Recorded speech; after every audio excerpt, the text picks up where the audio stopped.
I want to welcome everybody to tonight's GPUG. This is our April edition. We've got the 10 Commandments of Object-Oriented Code with Brandon Savage. All right, so what do we got going on? This is our agenda. So I'm going to do the welcome, then we'll do some brief introductions where I'll talk a little bit about our speaker tonight. And then we will say thank you to our sponsors. Then Brandon will have an opportunity to do his talk for us tonight. All right, so welcome everyone. All right. Introductions about our speaker tonight. So our speaker tonight is Brandon Savage. We're really lucky to have him. That's one of the benefits now of being virtual and online. Well, we're online, we're in real life, but online is that we can pull speakers from all sorts of areas. So Brandon's coming to us from Maryland. He is the author of a couple of books, Mastering Object-Oriented PHP and Practical Design Patterns in PHP. He's a speaker at many conferences and user groups, and also I like to say an educator. He's an open source contributor, and I learned today a pilot as well, which is super exciting. It's always something that I've had an interest in, so that's really cool. It's really, really cool. All right. Now, about our sponsors. So this wouldn't be possible without the support of our sponsors. So Vehicle has been a longtime sponsor of the GPUG. Before we were meeting online, we were meeting in person at the Vehicle offices. They would provide us the space and the food and the heat and lights and all that sort of stuff. Now that we're online, they still support us. They give me the opportunity to, organize the speakers, get them out and do all that sort of stuff, get the slides prepared. So thank you very much to Vehicle for your long-term support of the GPUG. We really couldn't do it without you. Also, thank you to Givelify. So for the past, at least 6, maybe 5, 6 times, 6 months, Givelify has been giving us a Zoom link so that we can actually host our meetings online now. And that's been really great because we get the recording straight from Zoom as opposed to doing screencasts or screen captures and whatnot. So they've been really helpful as well. So thank you very much to Givelify for making this possible tonight. So thank you again. All right. What do we got? On with the show. All right. Thank you. So as Colin mentioned, my name is Brandon Savage, and I want to thank you for the kind introduction. So these days I spend most of my time working for a company called Zend. If you've ever taken a look at your PHP info page, you've probably seen the words Zend engine. A long time ago, Zend was the commercial entity essentially behind a good portion of the PHP engine. And I spend a lot of time consulting for them these days. By the way, just a plug for us, we are hiring sales engineers. So if you've ever thought, I'd be good at selling things, or your friends and family say, you really have a way of persuading people and you like to do technical things in the sales space, feel free to reach out to me after. I'd love to talk to you. That's my plug for Zend. But this talk is the 10 Commandments of Object-Oriented Code. I hope you'll forgive any rust that I'm knocking off tonight. It has been since the pandemic that I've had an opportunity to speak, but I am honored to be here, and I would have been happy to come up in person, if there wasn't a pandemic on, because I love to travel, and I love to take an opportunity to speak to user groups. I think sometimes user groups get shortchanged because they're smaller, and conferences get all the attention, but user groups are where a lot of people learn, and there's a lot more user groups and conferences, so I do love to speak at them. So let's talk about what we're going to talk about tonight. So we're going to talk about a set of what I consider to be basic precepts for how we write object-oriented code. What are those precepts, and what is it that makes good object-oriented code? And specifically, we're talking about rules for right living. So if you consider, for example, the actual 10 Commandments, they provide a set of rules for living in a particular way, and these rules are so enduring that for most of us, these rules still form the basis of our laws today. We consider murder to be bad. We consider other things to be, not okay. And we live according to some of these rules even still today. So these are a set of guidelines that provide us a framework that we can live in and thrive under and be successful. So that's what we're going to be talking about tonight. And by the way, I want to mention I am at home, probably like many of you are. If you hear my kids in the background, they are getting ready for bed. I do apologize, but you know, that's pandemic life for you. So I just want to mention that. All right, so what are the 10 commandments? These are the 10 commandments we're going to talk about tonight. So we're going to talk about dependency, inverting dependencies. We're going to talk about making objects that you can substitute for other objects. We're going to talk about not changing the interface of objects. We're going to talk about what interfaces are and why having smaller interfaces is better than having large interfaces. We're going to talk about, and we're going to go into some detail about, you know, how you give objects a reason to change. We're going to talk about, you know, error handling and exceptions, design patterns a little bit, and we're going to talk about, you know, coupling and applications, composition over inheritance, and then finally using good judgment as you develop your applications. So let's talk about the first one. You know, thou shalt invert thy dependencies. What does this mean? So if you've heard of the acronym SOLID, this is the D in SOLID. Now, most talks, when you start most talks, they start from the S because it's first, right? I mean, it's first in the list, so let's cover it first. I don't like to cover it that way. I like to cover it from the D almost in reverse, because to me, the most important foundational element of SOLID is the last letter in SOLID. So that's kind of how we're going to cover this as we go through it. And we'll cover most, if not all, of the letters this evening. So we're talking about dependency injection, or dependency inversion, actually. We'll talk about both. So the dependency inversion principle says that your high-level modules should not depend on your low-level modules, but that both should depend on abstractions. And that abstractions should not depend on the details, but that the details should also depend on abstractions. Now, this is a Wikipedia definition, and I think I may have pulled this a few years ago, so it may have changed by now. So this is like the formal definition, what you might see in a textbook. I don't know that this is really like helpful to understanding it, so I want to break this down a little bit for us as we go tonight.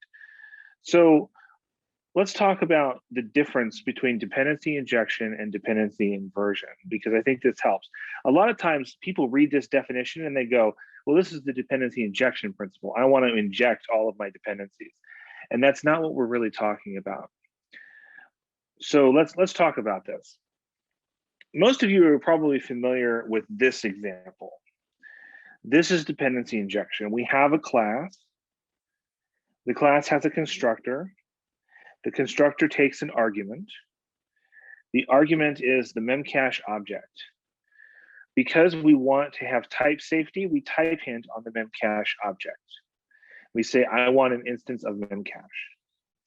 That is then passed and stored in the object, and I didn't have space to on the slide to show you how it would be marked private or protected, but pretend that it is. And then we call it down here in get user contacts. So we actually call the memcache object some method on the memcache object, and then we return contacts. This is dependency injection. Very, very, very basic, right? Like we all do this every day. Some of us may do it more than others, depending on how our application is constructed.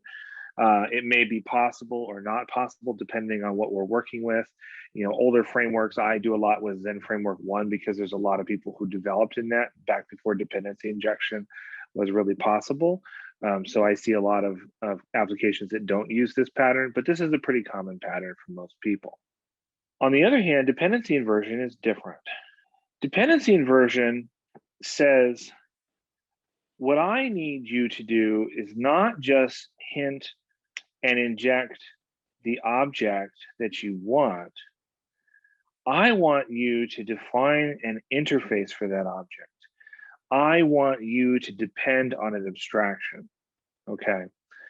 And what's different here is that rather than depending on the concrete instance of memcache, we're saying the abstraction, the interface is what we're going to depend on. We're going to care about what the definition of that looks like. And the internals, the details, become irrelevant.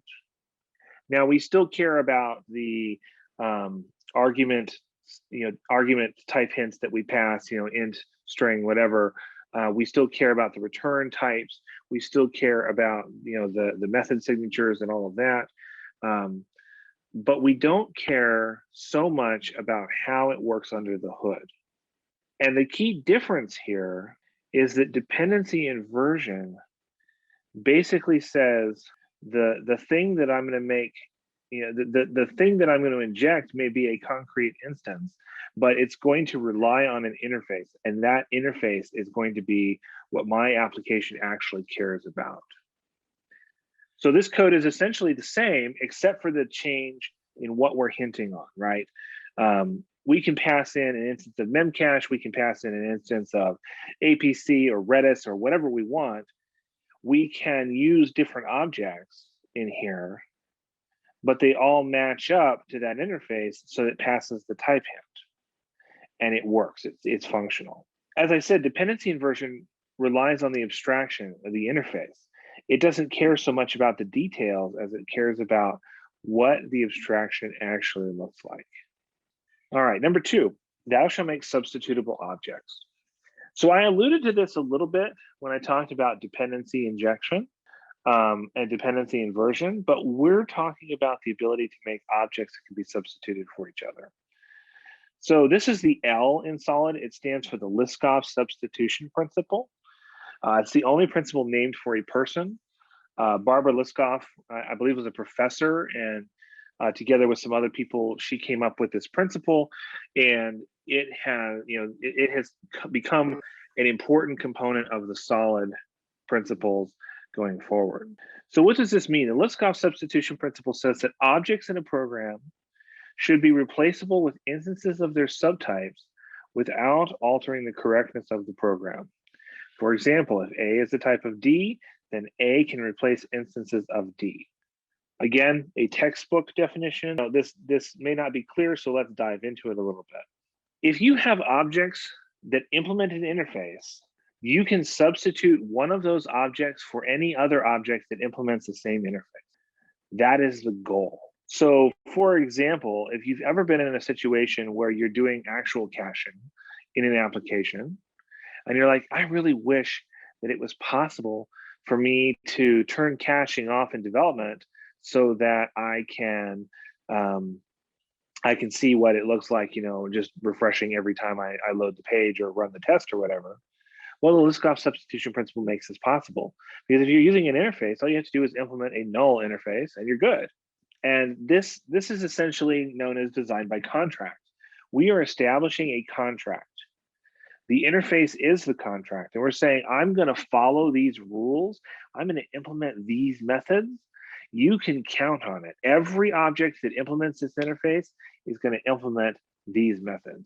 And this is a big part of why, if you're in PHP and you do, some class name implements interface and you don't implement a method, PHP barks on you, right? It says you can't do that. You have to implement the methods. It's not optional. This is a requirement. Because that contract hasn't been fulfilled. You can define that method as empty if you want. As long as it matches the signature, you're fine. But you have to implement that method. You are required to implement that method.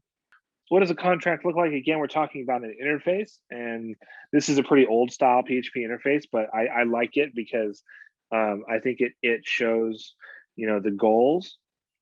So here we don't have any type hints on the method signatures. We don't have any return values recommended here, but we don't really need them. This defines the interface pretty clearly. It's get, set, delete, purge. I mean, it's nothing but 4 methods that define what the interface specification is.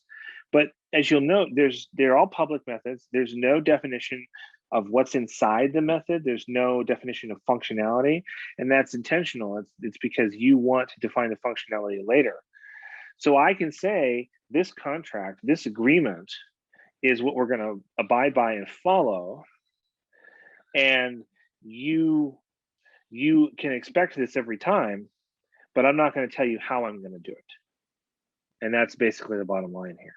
So when we go to substitute, we can say, we can have the cache interface be the type hint, and then we can implement we can instantiate a controller that has a file cache or an APC cache. As long as they implement the interface, we're good. We don't have any problems. All right. Number 3, thou shalt not change the interface. This is the O in solid. So you see we're working our way backwards, essentially from the end to the beginning. And this is the open close principle. And here's the problem, right? If I extend the interface, let's say I do this, memcache cache implements cache. So we had in our Liskov substitution principle example, a cache interface. And here I'm defining a class that implements cache and then defines a new public method. And the new public method that I'm defining here does something. It doesn't matter what it does, it just does something. And so I'm adding this method. What happens when I use this? If I use this, if I take this and I say, I want to call reconnect here. So down here in get user context, you see how on the first line of that method, I'm calling reconnect. But my type hint is still the cache interface. Now, according to PHP's rules, because memcache cache implements cache, it'll pass the type hint, okay? It'll pass the type hint here, but so will anything else that implements cache. So when I pass in memcache cache, I'm good because reconnect is defined and it's a method I expect. When I pass in APC cache, reconnect does not exist and it breaks. And this violates the Liskov substitution principle. Remember, the Liskov substitution principle says that anything you pass in that implements an interface should be able to be substituted by anything else you pass in that implements the interface. That's great. So we know that it breaks, but it breaks the Liskov substitution principle. How does this affect the open close principle? So the open close principle exists essentially, in my mind at least, to support the Liskov substitution principle. It says that software entities should be open for extension, but closed for modification. And effectively what we were doing in the memcache cache class is modifying the interface, okay? We weren't extending it, even though it implements, right? We're sort of extending it. You might say that's inheritance. I don't really buy that argument. I think you're modifying it, okay? You're adding a public method.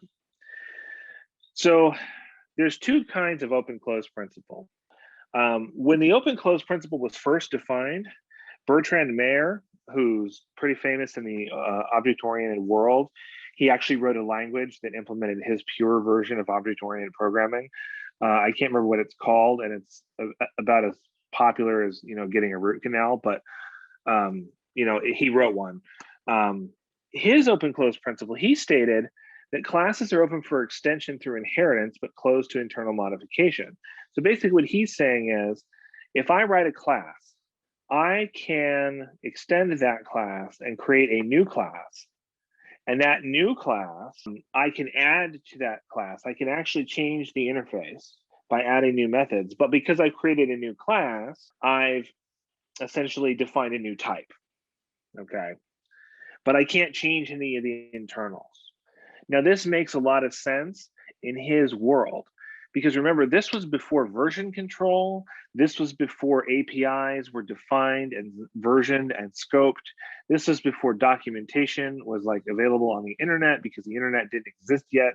We're talking 1970s, 1980s here. So he's talking about, big groups of programmers getting together and writing complex code and saying, well, I need to change this. So let me extend it. I'll change it. I'll make a new class, My new class is a new type. The other people can continue to use their old class, no problem. My new class solves my problem. The principle kind of fell out of favor, and we instead substituted it for the polymorphic open-close principle. And this is the one that most people use today. The polymorphic open-close principle says that once you've defined an interface, the interface itself may not be changed, but you can change the internals, okay? And basically what this is telling us is that in order to support the Liskov substitution principle in languages that don't have good type safety, like PHP is one of those languages that doesn't, in my opinion, have very good type safety, you know as a rule not to change the interface. You can change the internals all you want. I can do, class A extends class B, change all the internals, but as long as the interface is the same, the class is the same type. I hope that makes sense. So, and when we're talking about interface, I want to be very specific. We are not talking about PHP's interface definition, where you define a specific interface. We are talking about any publicly visible method on any class that you have defined anywhere. That is an interface.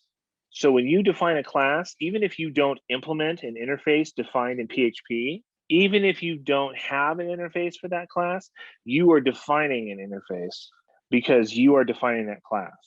Now, it's perfectly acceptable to do what Mayer was talking about and say the new class is a new type, and I'm going to extend that old class and make a new type with new methods. That's cool, as long as you understand that's what you're doing. So, but it's important to remember the interface is any publicly visible method on an object.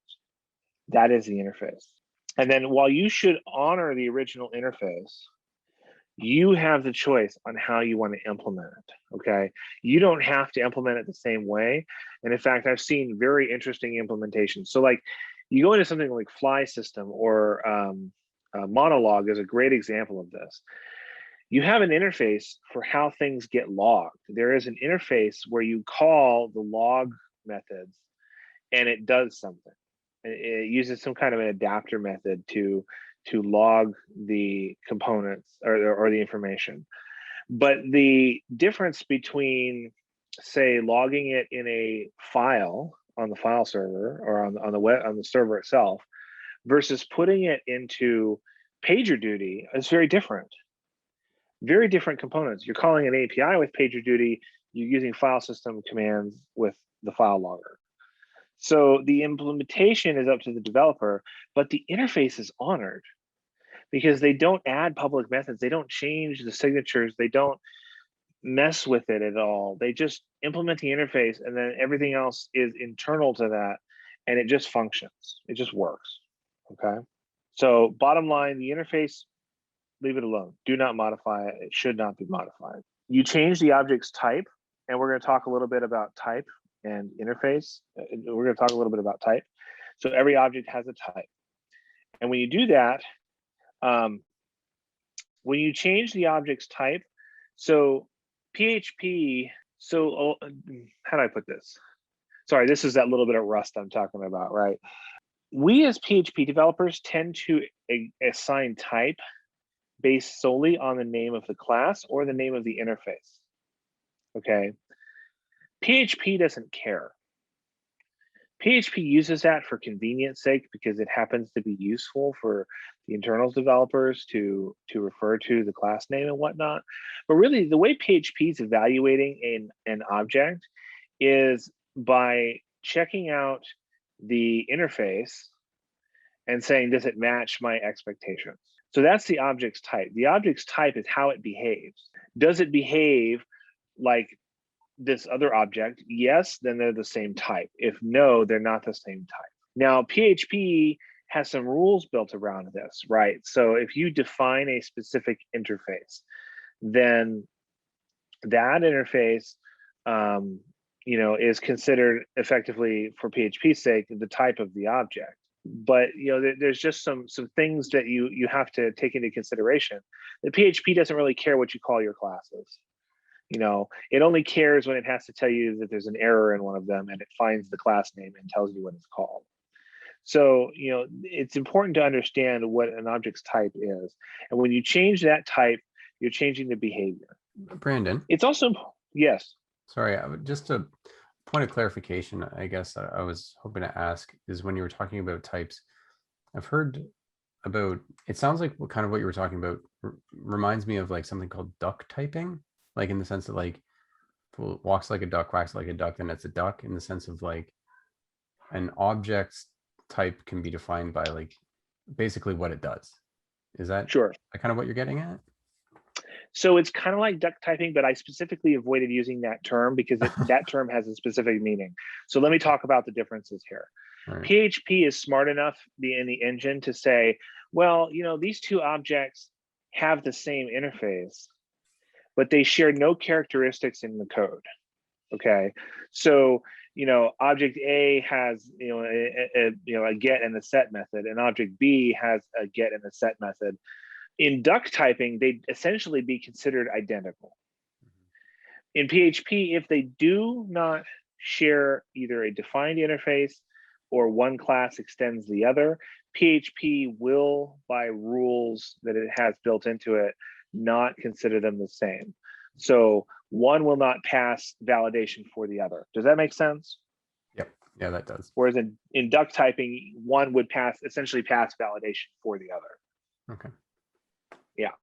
Yeah. When I say PHP doesn't care, what I'm saying is if you do, class A extends class B, implements 4 interfaces, because you can implement multiple interfaces in PHP. PHP is, it's going to evaluate that class based on all of those characteristics, but it's not really going to be that interested in, the fact it's PHP. It'll pass a type hint. That's the problem. Like it'll pass the type hint. PHP is not going to care that it doesn't match the interface. We of course care, but on the other side, if you implement the interface, PHP is not going to care that that it doesn't match for some reason as well. So I mean, like you have to be really smart as a developer, and this is where the hard part of our job comes in. You have to like pick and choose how you design your code, because it's really easy to make type mistakes, and I've seen it a lot, like all over the place. Does that make sense? That helps. Yes, thank you. Okay. Yeah, some languages are more type safe than others. Like they'll say, well, you added a method here, and so you can't pass this in because it's not the same object. PHP is not one of those languages, unfortunately. Maybe we can get into PHP 9. What do you think? Maybe. Yeah. All right, the return value. If you are not yet defining what the return value should look like, you should consider starting, because the return value is part of the interface. It's part of the signature. It's part of the definition of the object, of the interface, and it is important for defining exactly how the object is supposed to behave. So here I've added those return type declarations to my interface, and I'm basically improving this interface by saying these return type values are the return type values that you should expect when you work with this interface. The benefit of this is that you don't have to guess, because imagine that set returns a bool in some cases, but a string in others. So how would you know which case to expect which in? You'd have to then type hint on the concrete classes, and that violates the principle. So it's important to use this tool when it's available. Similarly, I do not like, and I will explain why later, the ability in PHP to say it's going to be bool or null. Is everybody familiar with what I'm talking about? All right. Number 4, thou shalt have small interfaces. So this is the I in solid. So we're moving back towards the D a little bit. Of all the solid principles, I think this one is probably one of the hardest to implement. I would say it's the least significant if you mess it up, but it's still important. it wouldn't have made it into the list if it wasn't important. So it's worth going over a little bit. So the interface segregation principle says that no object should be forced to depend upon or implement methods that it does not use. In other words, smaller interfaces are better. What does this mean in practical terms? This is, I think, by all definitions, a small interface. This is countable, taken directly from the PHP manual. Anybody use countable before? I know you can't really raise your hands because we're not in a room together. That is the unfortunate part of being online, but I see a couple, yeah, I see some hands there. So countable is pretty simple. It just makes an object countable. You can put it in the count function, it calls this method, and then it returns a value. All right, so then we have iterator, which extends traversable. Iterator is another interface. Fun fact, you can't actually extend traversable yourself. At least you couldn't in PHP 5, I think. Maybe they've changed that since then. But basically, iterator it gives you the ability to turn any object into something that can be iterated over, much like an array. So if you put it in a for each loop, the object in the for each loop, all these methods get called in various points, and the iterator can work like an array. So why did I show you this interface and this interface? Well, the reality is that these two interfaces are separate. But what do you typically do with an array? You count it, right? You say, if count greater than 0, then perform some operation. Like a for each loop will work on its own with an array that's 0. But a lot of times we do some operation. We say, pass it on to this thing here if we got an array that's greater than 0. So if iterator is supposed to function like an array, why can't I count it? And the answer is, there are cases where you say, I'm not going to count it. Why should I be forced to implement that code when I don't need it? Make sense? So what the designers of the SPL did is they said, we want to give you the ability to count something if you need to count it, but we're not going to force you to count it just because you want to implement an iterator.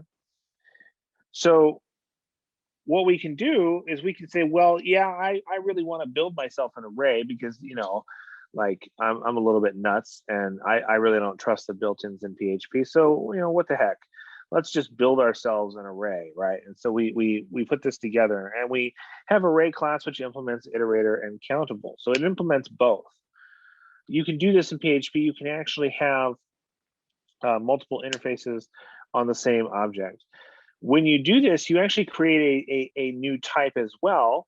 In this case, the class array class is a type because it implements these two interfaces. So, it's worth pointing that out.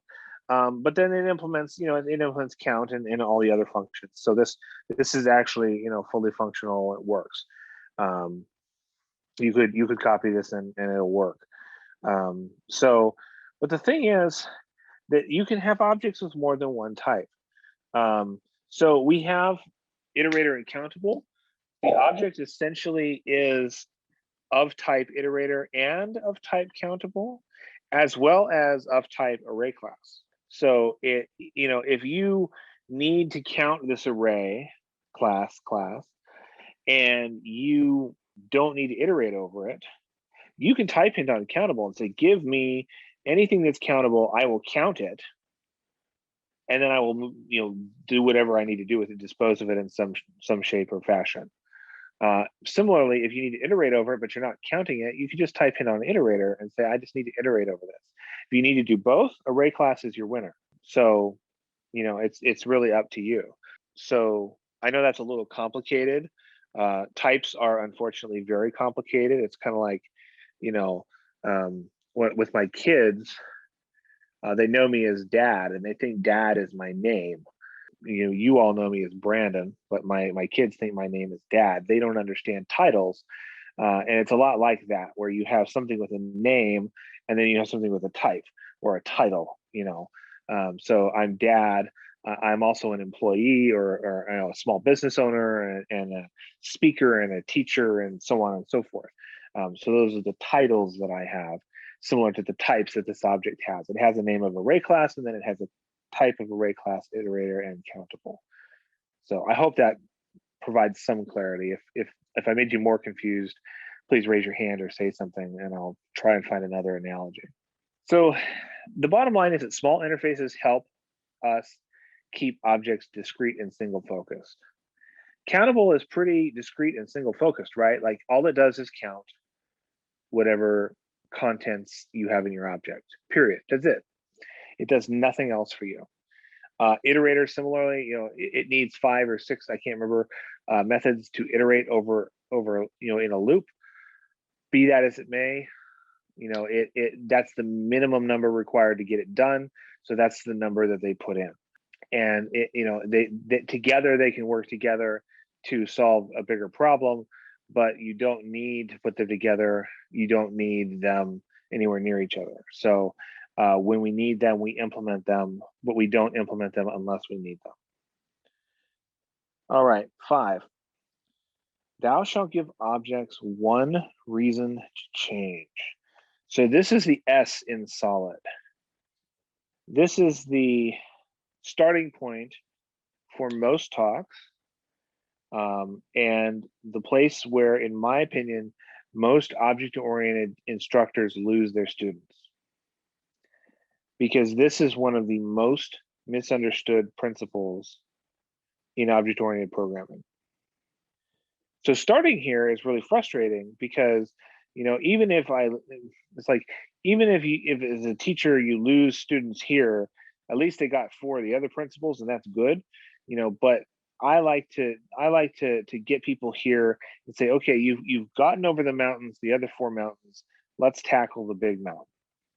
So what are we talking about here? Again, very textbook-like definition here. The single responsibility principle states that every class should have a single responsibility, and that responsibility should be entirely encapsulated by that class. All its services should be narrowly aligned with that responsibility. Again, this is the technical definition. I think it's important to understand and to have read the technical definition. Let's dive into this and explain what we're talking about, what we mean. All right. Well, I'm here to tell you that this is garbage, complete rubbish. One class does not equal one job. And the reason for that is that when you are talking about the single responsibility principle, you are talking about things that are broader than just jobs. And what is a job anyway, right? Like, so Bob Martin, written a lot of books, real famous programmer. He said, you want to give your objects a single reason to change. A single reason to change. What does this mean? To, again, take from Bob Martin, gather together the things that change for the same reasons. Separate those things that change for different reasons. Now, this has been boiled down into one class, one job for so many years that I think it's ingrained in our psyche that this is how we're supposed to develop things. But the reality is that you are likely to find an object that contains many jobs and yet only has a single reason to change. And what's cool about this, when you realize this, is you take a look at some of the objects in PHP. Okay, PDO is a great example. PDO is well designed. I think Wes Furlong wrote it like, I don't know, 400 years ago, something like that. And you know, the design of the object is basically there's 2 main objects. There's the PDO object, which maintains a connection to the database. Okay, and it also is responsible for some very simple queries. Because a connection is required to prepare queries, it's responsible for that, and it maintains the state to the database. So that's a bunch of jobs, right? Like that's a whole bunch of responsibilities. Under the one class, one job rule, we should have 4 different objects, all of which do, you know, different things. But the reason they're all in one object is not because Wes was lazy. It's because they all give it one reason to change. When the connection state changes or the connection is required, the PDO object is used. Basically, it is a representation stand-in for the connection to the database. So what happens when you actually prepare an object?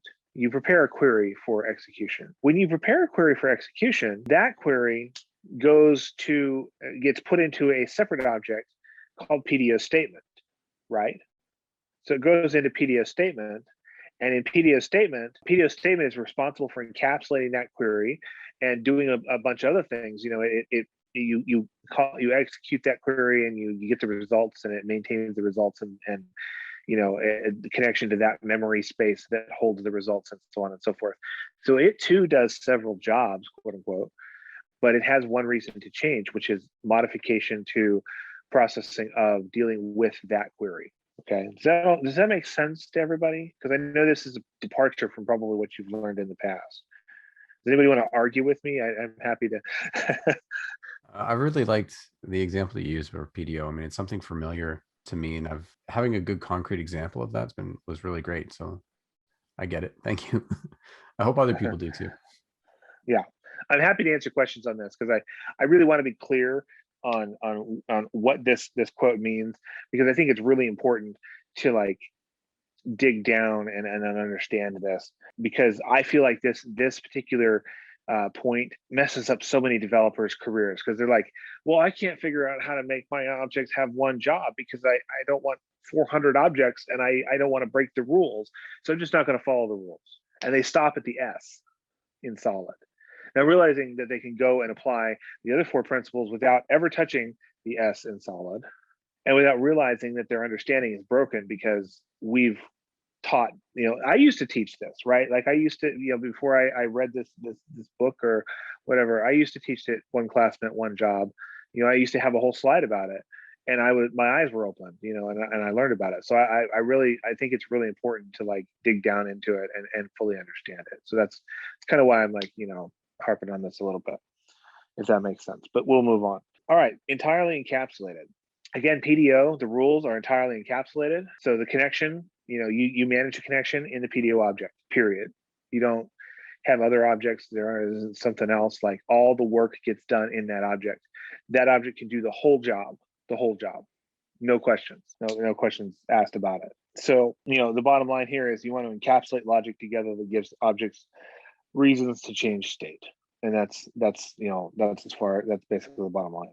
When you come across logic that changes for different reasons, separate that out. You know, pull that out, build a separate object. That's probably a good case for building a separate object.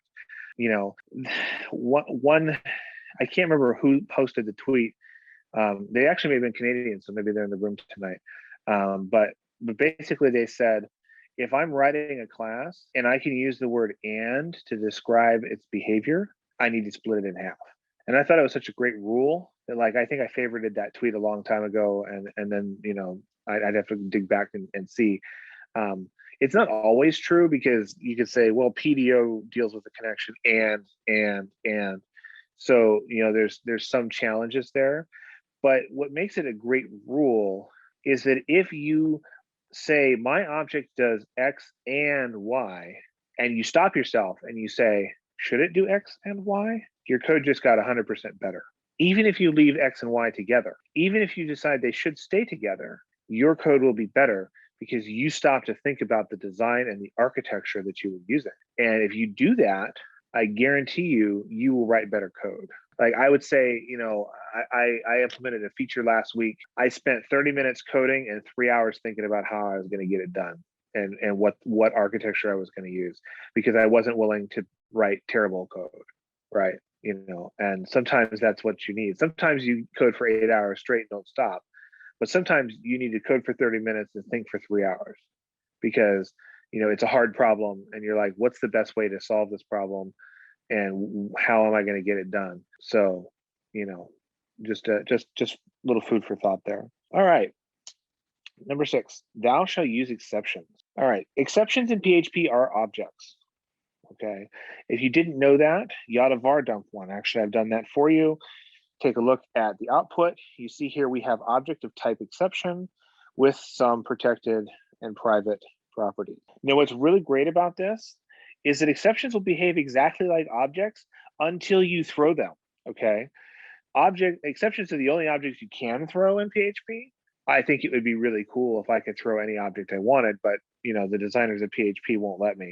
But exceptions are objects, and they will behave like objects until you throw them, until you explicitly say, I want to halt execution of this program.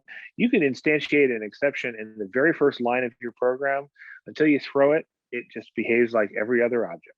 But this is really handy because it helps us.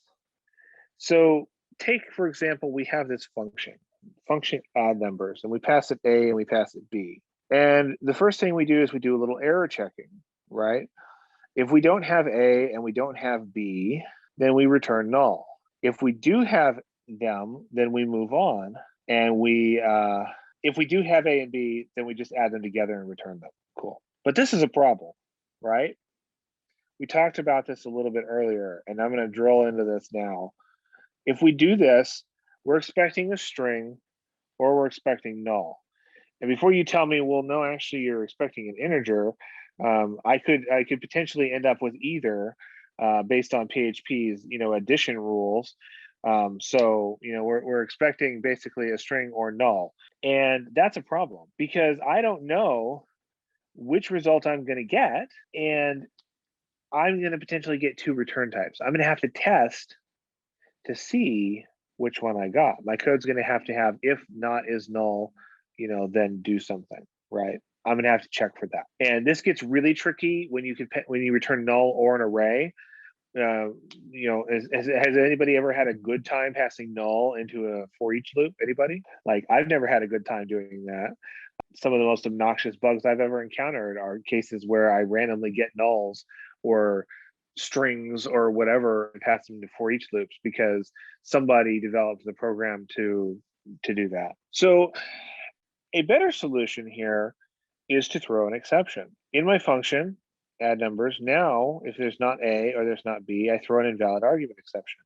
And it's up to you to decide whether or not to add code here to be specific as to which one you don't have. This is, meant to fit on a slide, and sometimes we make trade-offs to fit it on the slide. But the bottom line here is the goal is to say, hey, I don't have what I'm looking for. I need you to stop processing this and say, hello, we need to solve this. Now, the drawback here, of course, is that exceptions will stop processing, right?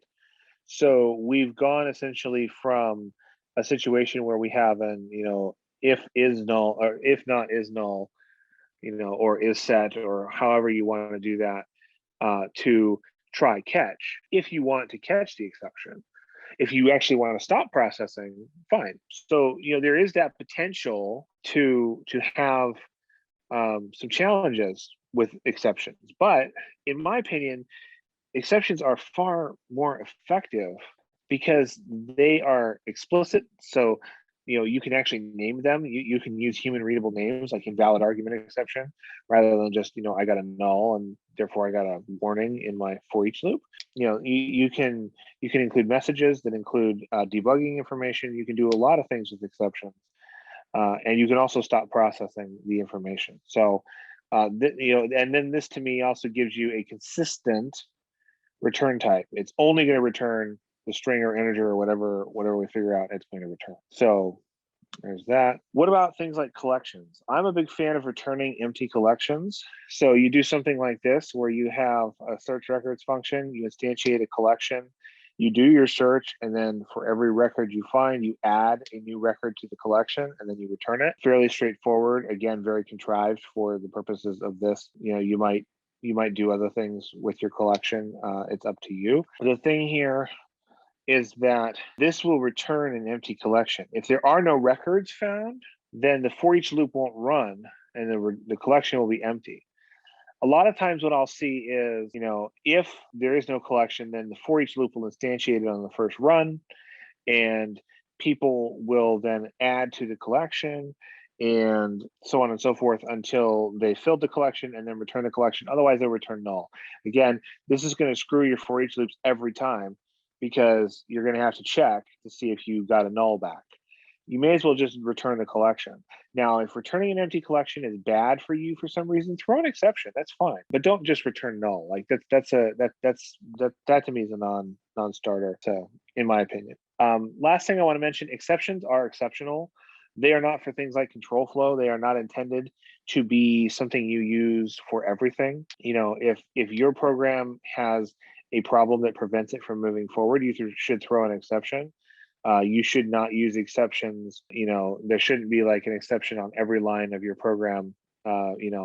If this variable is empty, throw an exception. If that variable is empty, throw an exception. Like, unless you absolutely really need those values. So exceptions should be exceptional. You should anticipate them. You should know that they're coming. You should have handling in place to deal with them. You really don't want the user getting an exception on the homepage. That really doesn't inspire confidence in your work. So you want to show them a nice error page that says, hey, we have a problem, we'll work on it, fix it. But other than that, exceptions are meant to be exceptional. And then I have I was really happy to see that slide. Actually, there was a saying that I stick with that I was thinking about throwing in, and I'm doing it anyways, I suppose. But it was I say that exceptions are for exceptional circumstances, right? Yes. And yeah, exactly. Not using them for control flow. So that's a really great slide. Thank you for that. You're welcome. And I have seen some interesting things, right? So the finally code block, for example, will run whether an exception is raised or not, and whether an exception is handled or not. I've also seen try catch blocks used in interesting ways. You can actually catch fatal errors in PHP and silence them in PHP 7. Do not do that. It is bad, but you can. Yeah, I think you can wild. actually catch syntax errors. Oh boy. Yeah, because all exceptions extend now from the throwable interface, which also, interestingly enough, you cannot extend yourself in PHP. But the throwable interface, so you can just type in on throwable and then silence everything. So you're going to get some, errors that PHP raises in there, and it's going to silence them too. So it's just like, you want to be careful and make sure that the errors you're actually catching and silencing are the errors you want, rather than everything, because you can end up with some very interesting problems. All right, let's head on to design patterns. Number 7, yeah. Thou shalt use existing design pattern. All right, so let's start here. What is a design pattern? When I give my design patterns talk, or I teach my design patterns workshop, I always start with this question, because for a lot of people coming in, they think that design patterns are these mystical, magical solutions to all of their problems. And I'm sorry to be the bearer of bad news, but it's just not true. Design patterns are important. They do not solve every problem. They will not, do your laundry and take your dog for a walk. This is just not going to happen. But they are important, so it's worth talking about what they are. So what is a design pattern? A design pattern is a general reusable solution to a commonly occurring problem within a given context of software design. That's a pretty accessible definition, so I'm happy about that. But let's dig into a couple of these ideas, because you're probably asking what's so hard about that, and we'll dig into that. All right, so first, generally reusable solution. Your application is likely filled with lots of things that if I took them out of your application and dropped them into my application, would look like they belonged there. I'd say maybe 80% of your application is this way.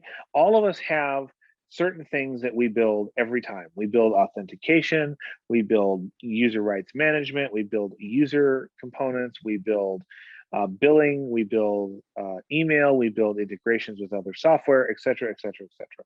Design patterns help us to define a common language that further helps us to understand the solutions that we've developed. It helps us to understand what we are trying to achieve and what we have achieved and where we're going. The other piece of this is the commonly occurring problem. Nobody in this room has probably ever, correct me if I'm wrong, I'm happy to be wrong, probably ever written a brand new, never before seen, totally unprecedented user authentication system. Anybody? And the reason that I say that is because we've all written one. Every single one of us has written one, but they're not original. We all have the same problem. We all need to authenticate our users. We all need to securely do it. And we may do it in slightly different patterns or different ways, right? Like some of us may send a text message to make sure you're really you, or we might send an email to verify that you're really you, or we might, check IP addresses or do whatever we do to authenticate our user. But at the end of the day, it's a username and a password check against a SQL query in a database. It's a commonly occurring problem. So why on earth do we reinvent the wheel? We shouldn't. We should have no reason to reinvent the wheel. This is what design patterns are for. The assumption is that you've solved this problem and I've solved this problem. So together we've solved this problem. We can talk about this and give it language and give it meaning and give it understanding and have a way of speaking about it that helps us to understand each other. Okay. And I don't have to reinvent the wheel, and neither do you, because you can tell me, well, this is the pattern that I use, and it looks like this. And I can say, oh, that's great. This other pattern is how I did it. And we can combine the patterns and figure out a new solution. So the important thing to take away from this is that the general nature and common occurrence of these problems means they're solved already. These are not things that we are struggling with as developers. So when you read the book, I can't remember what it's called off the top of my head, but it's the blue book, Gang of Four maybe, or something like that. Anyway, it's a very famous design patterns book. When you read these, the reality is that they're not describing anything new. This isn't original research on their part, so much as it's simply defining what already exists and what everybody's doing. So, when we're talking about design patterns, we're talking about a language. Like, I don't say I want to use the word onomatopoeia and therefore construct a sentence to my boss that uses the word onomatopoeia. Instead, I pick language based on what I need to communicate. And we do the same with design patterns. We pick design patterns based on what needs to be built. We don't pull them out of a drawer and say, I want to use this one today, and so I'm going to go build with this one. Instead, we say, what am I trying to build? Oh, this fits and this fits. And now I have a way of describing it to my boss, my colleagues, my job interviewer the next day. So Colin's got the book. Sorry for blanking on that. It's been a very long day. Say 6 a.m. was a long time ago, and my son got up looking for toys. No problem. I'm here to support you. You're doing great. Yeah. So, basically the bottom line is this is a way of communicating together. If I say I use the adapter pattern, you know what I'm talking about because you're familiar with the adapter pattern. And if I say that I use chain of responsibility, you know what I'm talking about because you've used that pattern before. And we don't have to, I don't have to describe the architecture all over again. You already know what I'm describing. So that's the idea. Bottom line is don't reinvent the wheel. We don't have to do that. A lot of times people will struggle with something called NIH, not invented here. I would say one of my favorite things to do is to talk with junior developers who are working on something. They'll say, well, I'm working on something, and I'm like, cool, what patterns do you think you're using? And they'll say, oh, I'm not using any patterns. I'm really kind of inventing my own pattern because our situation is so unique that we don't really use any of the patterns that are in the classic literature. And I'm like, it looks like the adapter pattern. And they'll be like, no, that's not the adapter pattern. That's something else. And I'll be like, cool, I'm gonna check back with you in a couple of weeks and we'll see how your adapter pattern is coming along then. And I don't say it to be an arrogant jerk, because I think we all have to learn this lesson. The lesson is we are all susceptible to assuming that we can invent something cool and unique, when in reality, we are likely to re-implement similar patterns over and over again, not because we are inept, but because we tend to do what we've learned over time. And we also tend to, we tend to be bound to some degree by the languages we've chosen and developed. So, to me, avoiding NIH is really important. I'm happy to use code from other places. I'm happy to learn other design patterns. It makes me better as a developer, and I think it's really important that developers embrace the community and the ecosystem that has developed around software development, because their lives will ultimately be better. All right, number 8, thou shalt decouple thy objects. All right, if your objects are talking to a lot of other objects, they're tightly coupled together. They're too tightly coupled together for that matter. If your code looks like this, where the lines are messages being passed between objects, how on earth can you ever take one of these objects out, replace it with another, or for that matter, use it on its own? The answer is you can't. It's impossible. So what we want to do is we want to talk about cohesion. We want to take a look at our cohesion. And cohesion, if you have a highly cohesive system, you have things that are strongly related to each other in function and behavior, and you usually end up with loosely coupled systems, when you have highly cohesive systems, because the components have specialized jobs, and they do their jobs well, but they don't need the other objects, right? Like back here in this model, all these objects, the other objects, it's basically like, this single responsibility principle run amok, where you have a bunch of objects that have one job, but they all need to talk to each other about their one job. And that's not what we want. We want to have objects that have a job, and that job is essentially to do all of the things entirely encapsulated that need to be done. So how do we encourage loose coupling? How do we get here? So there's a principle called the law of Demeter, and the law of Demeter is really useful for introducing loose coupling. It also has some problems, which we'll talk about at the end, but I want to introduce it for those who haven't heard of it. In short, the law of Demeter says that objects should have limited knowledge. They shouldn't know a whole lot. Specifically, they should have limited knowledge about other units, only talk to their friends, not to strangers, and only talk to close friends or immediate friends. So what does this look like in code? So let's talk about limited knowledge first.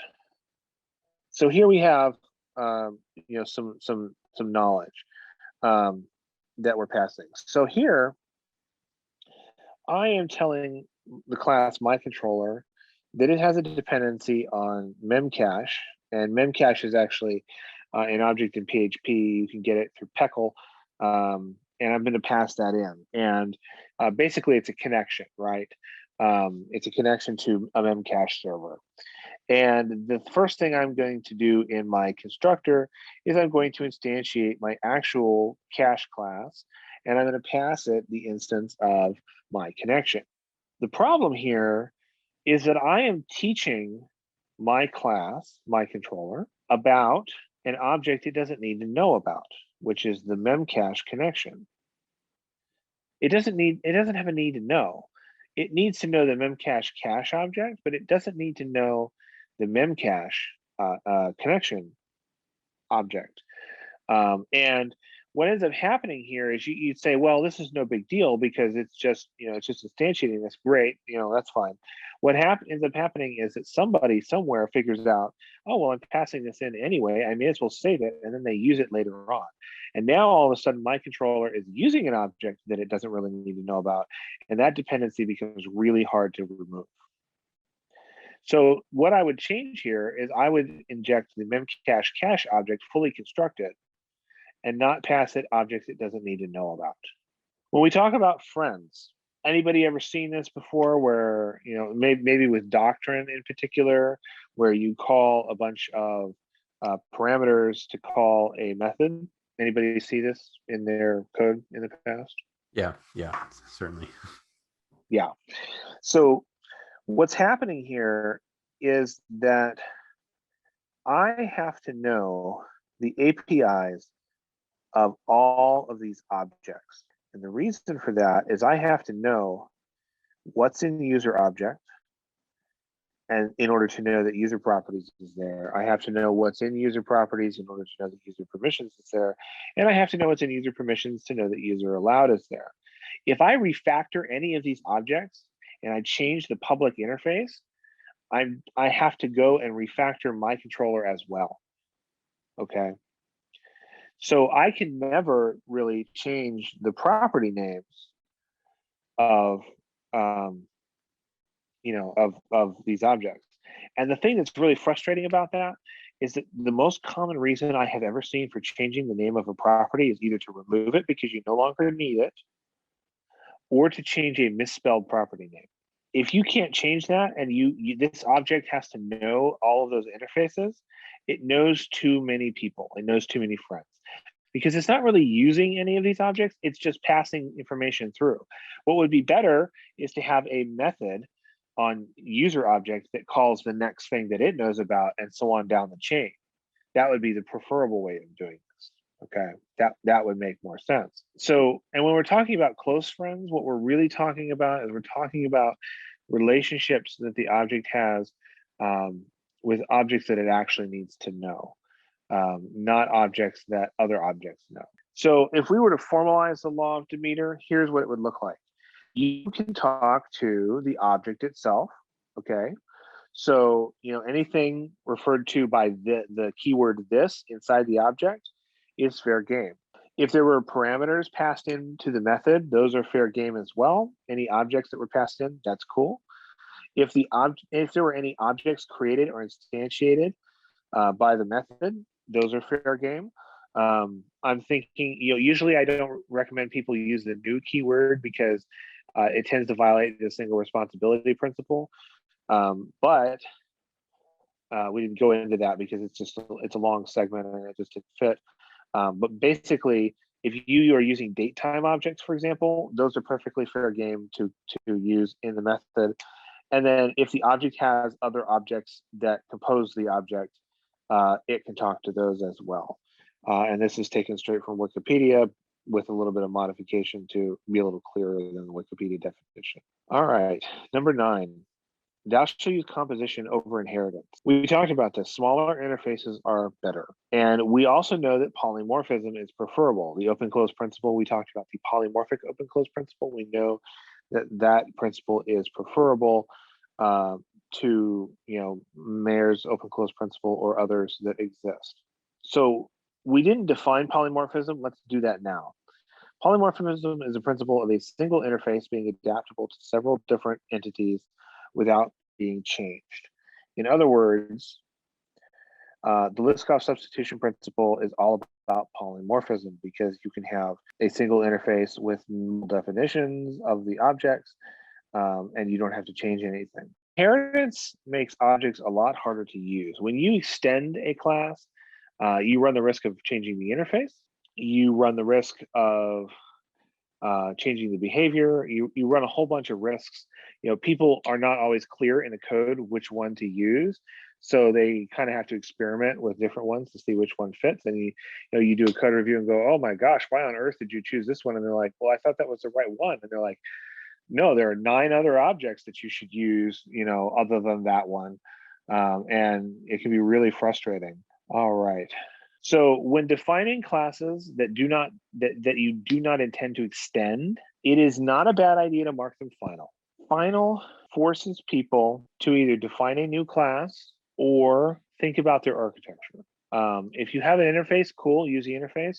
If you're defining a one-off, just an object that exists and will never be extended, marking it as final, you can always remove the final keyword, but you're going to have to think about why you're doing it. You're going to have to get it through code review, right? So, final is really helpful as a marker that says, I really never intended for you to do what you're about to do.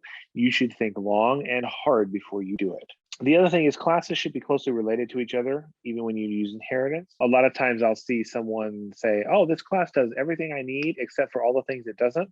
Let me extend it. And I'm like, no, why don't you, use like a pattern here and encapsulate that class as an object and, proxy to its services, and then have, methods that do what you need to do. And they're like, well, that's much harder than just doing, class name ABC, or class ABC extends D, and I'm like, yeah, but your code will be better.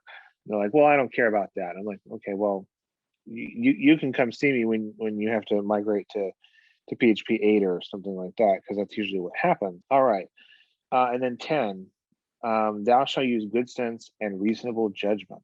These rules aren't carved in stone. Like, unlike the actual 10 commandments, these were not carved into stone.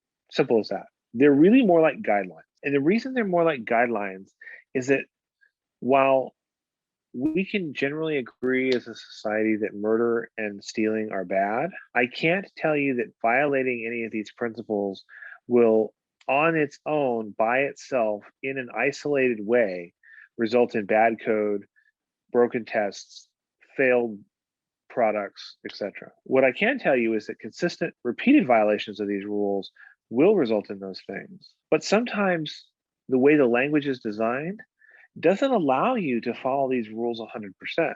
So it's important to understand them as guidelines rather than hard and fast rules.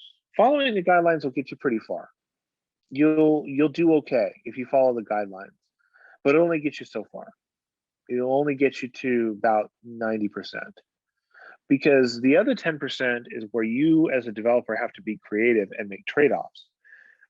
There are no perfect solutions. You have to decide carefully what choices you're going to make and implement those decisions. And if you know when to break the rules, that'll get you where you want to go. All right, so that's the end. I know it's been a little bit long, maybe about 90 minutes or so, but I am happy to answer questions. If you have questions, I am here to answer them. That was great. First, I just want to say thank you and give you a big round of applause. You can do that with your reactions or with your actual hands. That was great. Thanks so much. Really enjoyed the talk and really excited that we actually have a recording of it that we can share with other people later and put that up on YouTube. I thought that was great. That was, can't say it enough. Thank you very much. You're very welcome. I did make a few notes through if there's no questions. Remember, we got, what commandments do you see? Okay. So Dan has a question from the chat. He would like to know, what commandments do you see violated most often? The first 5 are the most common, which is actually ironic. Because if you look at the original 10 commandments, those first 5 are violated most often too.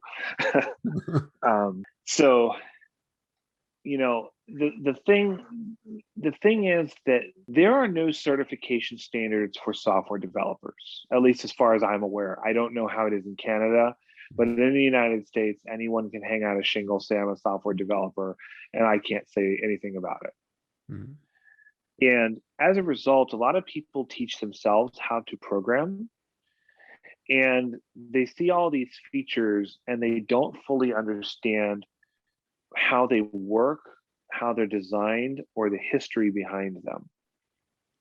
And I'm not advocating for gatekeeping here. I don't think gatekeeping would be appropriate. I think it's our responsibility to help these individuals to learn, to grow, and to develop as professionals.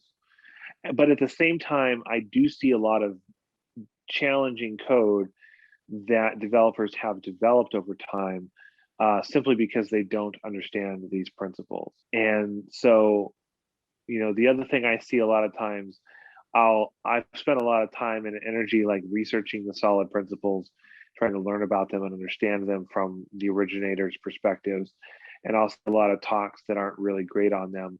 And I see a lot of confused developers walking out of them, and I always have to shake my head and be a little sad for that. So I think, really these 5 principles get violated the most often. They are the most important principles, because if you follow just half of what I suggested, and you do the first 5, you'll get 80% of the way there. The other 5 will get you the 10% more of the way there, or to 90%, and then judgment will get you the rest of the way. So, I think it's really important just to keep talking about these principles and to embrace them, because they are the ones I see violated most often. I see a lot of inheritance. I see a lot of adding to the interface. Single responsibility principle just doesn't exist. I'll see 2,000 line classes. So I know that was a long answer, but I hope it answered your question. Yeah, Dan was probably really excited to hear you talk about certifications and whatnot. If I could just pop in real quick, it's not so much a question as a comment, but I really appreciate commandment 10, which is to use your own judgment. Yeah. One of the things that I started out as a developer doing was kind of slavishly obeying a lot of these principles without necessarily really understanding what they meant or what problem they were supposed to solve. But as long as I was obeying them, I was a good developer. That seemed to be the rule. And certainly what I've learned what I've come to learn over the years is that's not that's not the case. And so Right. I try to work towards understanding what problem they're supposed to solve and whether they're necessarily appropriate for my current use case. 95% of the time they are, so it's fine. But that other 5% of the time will get you. So I definitely appreciate seeing that get its own commandment, being that don't just obey these without thinking. Like, think about what they're supposed to do and what problem you're trying to solve and whether they apply. Yeah. No, I really appreciate you bringing that up, because I think it's sometimes really easy to try and boil down what we do into a set of rules. And the reality is that what we do is so much more subjective than that. It's so much more challenging than that. And I think the principle or the trait I look for most in an engineer when hiring someone is curiosity. Are they curious about the world around them, about their craft, about the company, about everything going on? Like, if I hang weird art in the lobby, are they going to ask me about it? Just curious, because curiosity in these things is going to get people to go, well, wait a minute, I have this situation and this rule should apply but doesn't. What do I do here? And if they ask that of a more senior developer or someone like that, they usually get an answer of, oh, well, that's an exception to the rule. And then they learn something new. They learn a new technique. But if we apply these rules blindly, what we end up with is a scenario where we struggle to develop good code, and we end up with code that makes us unhappy, and we don't understand the reason why. I really appreciate you bringing this one up, because I think it is. I think of all of them, it's probably the most important, and it would probably be one of the ones I see violated most often as well. So. Cool, thanks. There was one thing that I never really considered, and I thought it was really great that you pointed out, and it could be because have been a PHP developer for such a long time, and return types are, I suppose, fairly new to the language, but like I had never really considered return types like explicitly being part of the interface. But it makes, like, it's one of those things when you actually think about it, like it makes so much sense, right? In the sense that I can call this method with these parameters, and there is an expected return value, right? So I wouldn't have to check on those sorts of things. So that was something that I really appreciated seeing, and having actually kind of like the veil pulled away for me to say, oh yeah, of course, yeah, return types are actually a part of the interface. So thanks for that. Yeah, I mean, they're part of the behavior. So, well, either I was clear or I was boring. I don't know which. I don't think you were boring I do actually at all. have No. one quick question, actually, that just occurred to me. What is your thought on a nullable object? Specifically, I'm thinking of in Laravel, which is what I tend to use a lot when querying for a model. If it's not found, it can be null, or if it is found, it'll be an instance of that model that comes back from the database. That seems fairly semantically accurate to me. But I guess I'm just curious to know your thoughts on that particular kind of scenario of getting a null back when it's literally a case of, I want to find this thing, but it's not there. And I don't realistically know if it's there or not. I just want to know. Mm-hmm. Sure. So if I understand your question, you're saying you query the database, and if model user exists in the database for the query that you sent, you get back a user object. And if it does not, you get back the null. Is that correct? Yeah, that's it exactly. Okay. That would be likely an exception to my rule. And this is, again, where good judgment comes into play, because it is essentially semantically correct, right? Like you said. So where the challenge comes in is in cases where people have chosen really to use null as an indication of an error state. It is not an error state in your case. So an exception would be inappropriate. So Okay. to say null is fine would be fine in that case. And if I was defining an interface there, I would define the nullable as part of the interface. Like I would explicitly say you can get back either. Like there are going to be cases where you want to test for that.